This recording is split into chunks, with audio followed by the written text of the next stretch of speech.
आपके दबाव में काम करता है। ऐसा है ना कि अगर कोई जहालत की बात करता है तो जहालत का इलाज मेरे पास नहीं है।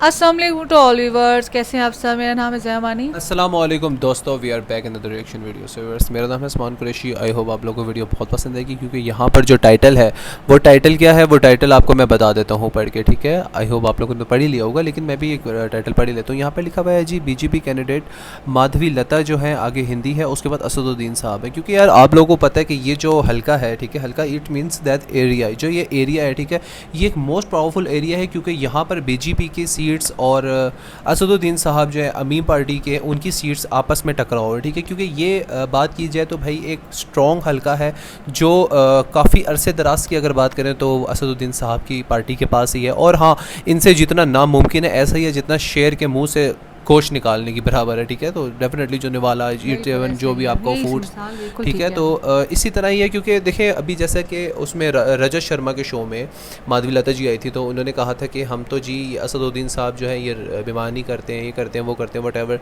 तो उन्होंने कहा कि जी आपको जुमा 4 दिन हुए आए हुए, तो आप इतनी एक पावरफुल हस्ती को कह रहे हैं जो 30 सालों से उनका रिकॉर्ड है। अभी भी लास्ट टाइम जब उन्होंने बताया था कि आपको पता है कि लास्ट टाइम जब वो जीते हैं तो उनका जो मार्जिन था वो 4-5 लाख वोट्स के हिसाब से वो जीते हैं। तो ये छोटी बात नहीं है, बहुत बड़ा एक जश्न की बात दी सकते हैं, और बहुत बड़ी जीत है जो 4 से 5 लाख वोट से जीते हैं। तो देखते हैं भाई, यहाँ पर टाइटल बड़े मज़े का, छोटी छोटी सी वीडियोज़ हैं। आई होप आप लोगों को वीडियो पसंद आएगी। तो पहले काम करते हैं, पहले इस वीडियो को स्टार्ट कर लेते हैं, देखते हैं इस वीडियो के अंदर क्या बातें हो रही है। क्योंकि इस वीडियो के अंदर हमारे नहीं, आपके नहीं, सबके मोस्ट फेवरेट हैं असदुद्दीन साहब। 3, 2, 1 पिल्ले। Brought to you by Candid Dusting Powder.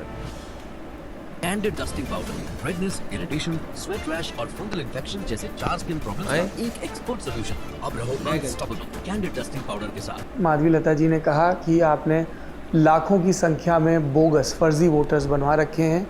एक ही नंबर पे कई विधानसभाओं रजिस्टर हैं। जब मैंने उनसे पूछा चुनाव आयोग का, तो उन्होंने कहा कि जो राज्य का चुनाव आयोग है और राज्य का प्रशासन है वो आपके इशारों पर, आपके दबाव में काम करता है। ऐसा है ना कि अगर कोई जहालत की बात करता है तो जहालत का इलाज मेरे पास नहीं है। बड़ी बात है यार, बिल्कुल जहालत का इलाज मेरे पास नहीं है। हकीकत ये है, मैं आपको प्रोग्राम के बाद वो डॉक्यूमेंट दे दूंगा। अक्टूबर 2023 में कांग्रेस के एक लीडर हैं जो 4 मरतबा एमआईएम के खिलाफ विधानसभा का चुनाव लड़के हारे। अक्टूबर में उन्होंने एक कागज़ तैयार किया जिसमें उन्होंने लिखा कि 5.5 लाख नाम बोगस हैं।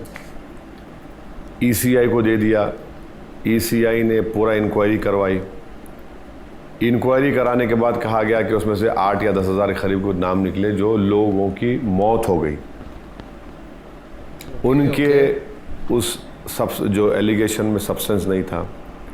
एक कांग्रेस के नेता बीजेपी में है, वो रेड्डी साहब, वो भी ऐसी दिए, रेवंत रेड्डी। बल्कि ये कांग्रेस का नेता तो कोर्ट को चला गया था, हाई कोर्ट को। हाई कोर्ट ने डायरेक्शन दिया, ईसीआई ने इंक्वायरी कराया, उसमें सब्सटेंस नहीं निकला। वही लेटर को लेकर कांग्रेस के नेता ने, जो नामपल्ली से लड़कर 4 मरतबा हारा, उन्होंने इनको दे दिया। ये जाकर ईसीआई को दे देती हैं। ईसीआई लेटर में लिखता है कि the allegations that were made by this Congress leader are the same as the same allegation being made by this BJP leader. After due inquiry उसमें बताया गया कि हाँ भाई इतने ही लोग इंक्वायरी हमने की थी, इतने लोगों की मौत हो गई। अब जो वोटर लिस्ट है उसमें तो 11,000 नाम लोगों के बढ़ के हैं। एक बात समझने की ज़रूरत है इस तरह के लोगों को कि जनवरी, दिसंबर और नवंबर में इलेक्शन कमीशन कहता है कि जो जनवरी में 18 साल का हो रहा है नाम इंक्लूड कराइए, जिनके नाम नहीं है इंक्लूड कराइए, जिनके घर शिफ्ट हो गया है वो सही जगह पर करवाइए। अब फॉर्म 6 डालना पड़ता है, वोटर लिस्ट नहीं आती है, फिर इलेक्शन कमीशन बोलता है देखिए वोटर लिस्ट आई है, ऑब्जेक्शन है तो देख लीजिए। वो पीरियड निकल जाता है। फरवरी एंड में या उसमें वोटर लिस्ट आती है, आप अचानक जाकर बोलते हैं कि भाई ये गलत है, ये 5.5 लाख नाम गलत है। इंक्लूजन ऑफ नेम्स जब होता है वोटर लिस्ट में, तो आप बल्क में इंक्लूड नहीं कर सकते फॉर्म 6, इंडिविजुअल देना पड़ता। कंप्लेन कैसा बल्क में देते हैं भाई लोग। इलेक्शन कमीशन उसके बावजूद भी उनके कंप्लेन को सुना, इंक्वायरी करे, कुछ नहीं निकला। अब ईसीआई को मैं रन करता हूँ क्या? कहाँ कहाँ ले जाकर हमको कितने सेहरे हमारे सर पर बांध देंगे आप लोग? कुछ तो बाकी रखिए। हर चीज़ अब तो ईसीआई भी हम है गए। अरे ईसीआई बनाता है वोटर लिस्ट। आप किसी पार्टी में हैदराबाद में कोई जाकर पूछता नहीं है, हम जाकर चेक करते हैं लोगों को। फॉर्म्स हमारे पार्टी के मेंबर्स जाकर नए जो यंग वोटर्स है, फर्स्ट है, उनका नाम लेकर इंक्लूड कराते हैं। शिफ्टिंग का है तो हम उस पर बराबर शिफ्टिंग का लिख के देते हैं उनको, बताते हैं कि देखिए शिफ्टिंग हुआ है, इनको इस एड्रेस पर रखिए। फिर इंक्वायरी होती है, वो आकर चेक करते हैं। अब एक जगह पर बोल दिया गया कि भाई किसी एक जगह पर 60 नाम है एक घर में। कैसे 60 नाम होंगे? हमको फ़ोन आया, हम बोले जाइए उस जगह पर, आपको नाम मिलेंगे। गए, ईसीआई की टीम माने जो गए, डिस्ट्रिक्ट इलेक्शन ऑफ टीम गए, वहाँ पर 60 नाम निकले उनको। इन लोगों को समझ में नहीं आता। हैदराबाद में बाड़ा बोलते हैं उसको, बाड़ा यानी 2 कमरे, जैसा बम्बई में खोली बोलते हैं ना, 2 कमरे हैं एक बड़े घर में, 2 कमरे किराए से रहते, करीब रहते हैं वहाँ पर। इनको मालूम ही नहीं तो झूठ बोलते हैं। अब क्या करेंगे? उसका इलाज तो नहीं है।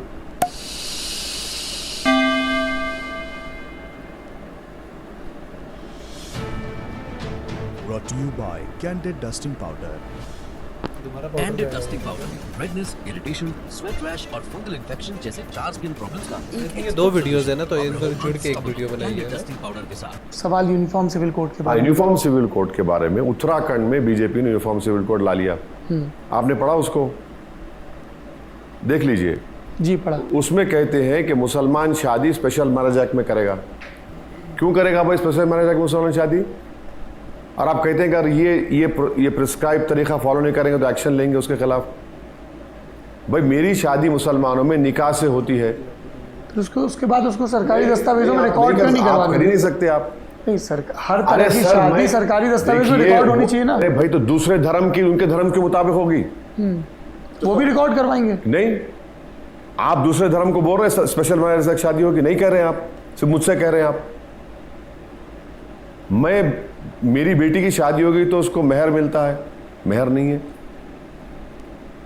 आप दूसरे धर्मों से कह रहे हैं कि स्पेशल मैरिज एक्ट करो, नहीं कह रहे हैं आप दूसरे धर्म का डिवोर्स का तरीका मुझ पर लागू कर रहे हैं। क्यों लागू कर रहे हैं भाई? आप कौन है मॉरल्स तय करने वाले? आप होते कौन है? वो सरकार है, जनता की चुनी हुई सरकार है तो मॉरल्स को तो आप पर वो नहीं है। कानून तो सरकार बनाएगी ना। अरे कानून, आप कैसा कानून बना रहे हैं कि आप कह रहे हैं कि भाई ये समुदाय का डिवोर्स का सिस्टम अच्छा है तो मैं इस पर लागू कर दूंगा। कैसे लागू करूंगे आप? तो आपकी मुखालफत इंस्टेंट ट्रिपल तलाक के कानून को लेकर भी? भाई इंस्टेंट ट्रिपल तलाक जो कानून मोदी जी ने बनाया वो तो मुस्लिम महिलाओं के लिए और मुसीबत का बाइस बन गया। बर्डन ऑफ प्रूफ उसके ऊपर डाल दिया आपने। कहां बर्डन ऑफ प्रूफ डिस्चार्ज कर पाएगी वो बेचारी? डिजर्शन बढ़ रहा है। तो आप उसमें और सुधार के हिमायती हैं या होना ही नहीं चाहिए? नहीं, पहले तो मुसलमानों को ट्रिपल तलाक नहीं देना चाहिए, गुनाह है, ये बहुत बड़ा गुनाह है। पर दिया जाता है, कई जगह दिया जाता है ना, तो उसका कैसे रोकेंगे आप? मुसलमानों में शादी एक कॉन्ट्रैक्ट है, जन्म जन्म का साथ नहीं है। कॉन्ट्रैक्ट जब होता है तो आप कॉन्ट्रैक्ट में कंडीशंस लगाइए कि अगर कोई मुस्लिम मर्द अपनी वाइफ को ट्रिपल तलाक के तरीके से डिवोर्स देता है तो उसका जो मेहर का अमाउंट है उसको आप बोलिए कि 100% इजाफा कर देंगे। कॉन्ट्रैक्ट में वायलेशन ऑफ कंडीशन खुद ब खुद ही आपको जेल भी ले जाएगा। आप वो नहीं करते। आप कह रहे हैं कि कोई ट्रिपल तलाक देगा तब भी शादी नहीं टूटेगी, वो जेल भी जाएगा तब पैसे भी जाएगा उसको। और जब तक अगर जेल हो गई 2 साल की तो मोदी जी कह रहे हैं कि भैया बहन, मेरी बहन, तुम जब जेल से निकलेगा तुम बैंड मजा लेके बोलो कि बहाओ फूल बरसाओ, जी मेरा दीवाना निकल कर आया है। तो अच्छा यूनिफॉर्म सिविल कोड का बताइए, दया भागा स्कूल ऑफ थॉट को अपनाया जाएगा या मिताक्षरा स्कूल ऑफ थॉट को अपनाया जाएगा? यूनिफॉर्म सिविल कोड होगा तो भाई टैक्स रिबेट आप सिर्फ हिंदूज को क्यों दे रहे हैं? सबको दीजिए ना। 1800 करोड़ का टैक्स रिबेट दिया गया 3 साल पहले, गवर्नमेंट का रिकॉर्ड है। किसको?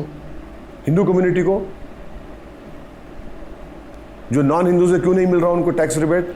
ये मैं पॉइंट समझा नहीं। Hindu undivided family tax rebate मिलता है आपको जी, जो मुसलमानों को, ईसाओं को नहीं मिलता है। दीजिए ना हमको भी। Point है। यूनिफॉर्म सिविल कोड की बात तो कर रहे हैं। यूनिफॉर्म सिविल कोड आएगा तो फिर ये चीजें भी हो जाएंगी। अरे तो आपने नहीं किया वहां पर उत्तराखंड में, कर देते आप। ये नहीं कर रहा आप, ये नहीं कर रहे आप।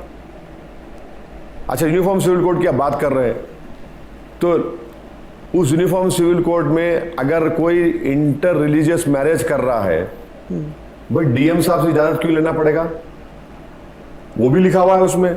इजाजत लेनी होगी या सूचित करना? अरे भाई, इजाजत सूचित का मतलब क्या है? तो वो तो स्पेशल मैरिज एक्ट में अभी भी मजिस्ट्रेट के सामने जाते हैं। स्पेशल मैरिज एक्ट में तो नोटिस लगती है। यहाँ पर ये कहा गया कि इंटर रिलीजियस मैरिज होगी तो गवर्नमेंट को इन्फॉर्म करना पड़ेगा, गवर्नमेंट देखेगी, आप ऐसा जाके नहीं कर सकते। अरे तुम होते कौन हो यार?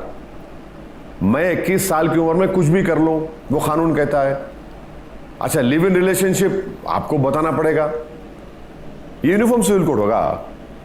और उसमें आपने क्या कर दिया? और एक बात सुनिए, आपने जो हिंदू कस्टम्स है उसको एक्सेप्शन दे दिया। आपने अपने कस्टम्स को प्रोटेक्ट कर लिया और मेरा कस्टम नहीं है। ये कौन सा यूनिफॉर्म सिविल कोड है? ये तो आप तो हिंदू यूनिफॉर्म सिविल कोड को मुझ पर नामनाफिद कर रहे हैं।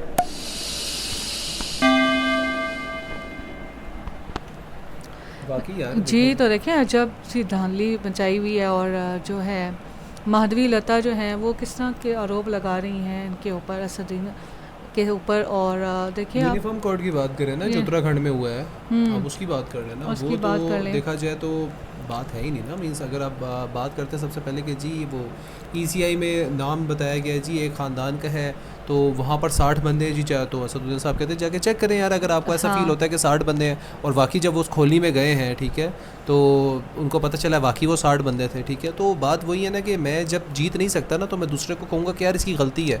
मीन्स कि ये एक आम बंदा नहीं है। इट मीन्स कि अगर मैं जीत नहीं पा रहा हूँ ना, तो मैं उसको ये कहूँगा कि यार ये गलत तरीके से जीता है, उसकी जीत को सेलिब्रेट नहीं करूँगा। तो ये धोखे वाली बात होती है। जैसे माधवी लता की मैं बात कर रहा हूँ, उन्होंने जैसे कि आते साथ ही रजत शर्मा के शो में उन्होंने कहा कि भाई 3 से 4 लाख जो वोट हैं वो फेक वोट है। फेक वोट तो असदुद्दीन साहब कहते हैं कि भाई अगर वोट फेक है तो आप चेक करें ना जाके, जहाँ जहाँ आप लोगों को शक है तो आप लोग वहाँ जाकर चेक करें। और वाकई जहाँ जहाँ इन लोगों को शक था वहाँ जाके ना जुई इन्होंने चेक भी किया और उनको वो उनका शक जो था वो दूर हो चुका है, ठीक है। तो साथ साथ बात करते हैं अभी जो रिसेंटली बात हुई है, ठीक है, जो ट्रिपल तलाक की ये बात कर रहे हैं, ठीक है, उसमें बिल्कुल ऐसा ही है। मतलब मुसलमानों के लिए तो वो सबसे बुरी बात है, बिल्कुल नहीं देनी चाहिए। देखिए सवाल ही नहीं उठता ना उसका, क्योंकि वो तो इस्लाम में भी है। अल्लाह ताला ने कुरान मजीद में भी बताया है कि यार इसके करीब भी मत जाओ, इसको सोचो भी मत, इस चीज़ को तो बिल्कुल लेकर आओ। लेकिन देखिए अब यही बात उठाई थी डॉक्टर जाकिर नाइक के शो में, ठीक है, कि जी मैं अपनी बीवी को नहीं छोड़ सकता। उन्होंने कहा अगर आपकी बीवी आप पर बहुत जुल्म करती है, आपको मारती है, ठीक है, और जो दूसरे ताल्लुकात है वो और लोगों के साथ रखती है, और ये आपको पता भी है, उसके बावजूद भी अगर आप नहीं दे सकते, आप किस तरह रहेंगे उसके साथ? वो आपके साथ रहना ही नहीं चाहती है। तो इस सूरत के अंदर ना ये कानून लागू हुआ है। लेकिन ऐसा नहीं है जैसे मोदी साहब बता रहे कि जी वो हो भी जाएगी तो वो नहीं छूटती है, वो जेल चला जाएगा, वापस आओ तो वो कहेगा जी बहारो फूल बरसाओ, तुम्हारा महबूब आ गया। तो ऐसा नहीं होता, वो खत्म हो जाती है, वो रिश्ता बिल्कुल खत्म हो जाता है। और इसी वजह से इस्लाम में देखिए। और दूसरी बात देखिए, आप सिविल को क्या कहते हैं उसको, यूनिफॉर्म कोड की अगर बात करते हैं, ठीक है, तो भाई आप उसकी बात क्यों नहीं करते, मुस्लिम्स की बात क्यों नहीं करते? हिंदू को प्रोटोकॉल दिया जा रहा है, ठीक है, हिंदुइज्म को प्रोटोकॉल मिल रहा है, वेरी गुड, मिलना चाहिए, बिल्कुल ऐसा ही है। लेकिन ईसाइयों को नहीं मिल रहा, सिखिज़म को नहीं मिल रहा, बुद्धिज़्म के अलावा ये जो मुस्लिम है इनको नहीं मिल रहा। सबको देना आप, अगर आप सबको सपोर्ट करते हैं। जैसा कि अभी भाई ने कहा है, दूसरे जो असदुद्दीन साहब के साथ बैठे हुए, तो उन्होंने कहा यार मैं आपकी बात समझा नहीं हूँ, आप क्या कह रहे हैं? उन्होंने कहा मैं यही कहना चाह रहा हूँ कि जो आपको मिल रहा है ना सपोर्ट, वो और लोगों को नहीं मिल रहा, ना ईसाइज़म को मिल रहा है, ठीक है, ना सिखिज़म को मिल रहा है, ना मुस्लिम्स को मिल रहा है। ये नाइंसाफ़ी है और नाइंसाफ़ी बिल्कुल नहीं होनी चाहिए। और ऐसे ही है भाई, चलते रहेंगे जो सिस्टम चल रहा है। सो व्यूअर्स, आई होप आप लोगों को वीडियो अच्छी लगी। वीडियो पसंद है लाइक करें, शेयर करें, कुछ करना इसलिए हम कहते हैं vote for kite, vote for only kite यार, ओनली काइट। अल्लाह हाफिज़।